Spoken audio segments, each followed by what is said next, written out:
Gomo Sim Credits, how to convert your data to Mo Credits para meron tayong pang-call and text gamit ang Gomo Sim. And kung first time mo sa channel na to and gusto mo pa ng mga online tutorial videos katulad nito, click mo na ang subscribe button at notification bell para maging updated ka. So sa previous video, inactivate na natin yung mga SIM cards natin sa Gomo. Itong SIM card na to is yung may 30GB na hindi nag-expire na data. Pero wala siyang kasamang minutes na pang call or pang text din. So katulad dito, 0 remaining text. Pwede akong gumamit ng Mo Credits. And also, sa pang-call din, wala. So, pwede akong gumamit ng Mo Credits. So, pag sinat ko tong use Mo Credits, napunta ako dito sa section ng Mo Credits kaagad. So, dito, pwede ako mamili, 30 text to all networks, yung 0.2GB na data ko, mapupunta dito or mako-convert ko. So, mababawasan ako ng 0.2GB sa 30GB na data ko. Meron ding 0.5GB. Ang kapalit naman yan ay 50 text and 5 minutes call to all networks yan. Meron din namang 6 minutes to all networks, 0.4GB yung kapalit niyang data. So, sa akin, ang pipiliin ko is itong 0.5GB, may 50 text, plus 5 minutes na call to all networks. So, tap ko to.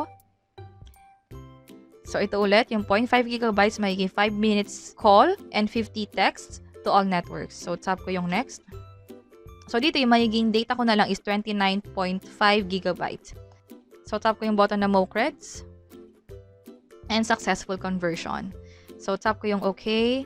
And andito, you have 29.5GB to convert. And may napansin din akong survey dito. So, sagutan na lang din natin to ng mabilis. So, dito, based on your experience, how likely are you to recommend Gomo? Siguro 9 kasi hindi ko pa na-fully utilize lahat ng features niya. Magkakaroon tayo ng speed test and also i-check din natin siya sa ibang lugar kung magiging okay siya. So, ngayon, 9 lang muna. And yung reason naman is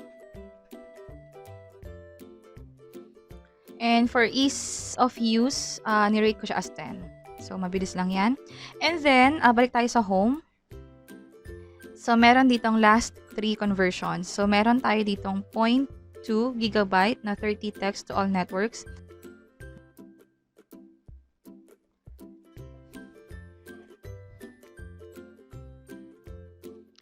So, kanina, medyo nagloko yung logs niya kung saan nakakita ako dito ng 25GB and then dito naman 3 entry. Pero nung ni-refresh ko yung app, like kinlose ko siya and then nung ni-reopen ko, tama na yung nag-appear. So possible ganun din sa inyo. So refresh nyo na lang yung Gomo app para makita nyo kung accurate talaga yung data. So dito 0.5GB na convert na to 5 minutes calls and 5 minutes or 50 text pala. So, dito sa taas, nag-reflect na rin siya. So, may 50 text na ako as of April 11 and 5 minutes din as of April 11 and hindi to nag-expire. And nakatulong ba tong video na to? Kung oo, pakiclick ang like button para mas ma-inspire pa kami gumawa ng mga online tutorial videos katulad nito. And andito pa yung mga next videos about sa Gomo. You may also check this. And this is How to Media. See you sa next video. Bye-bye!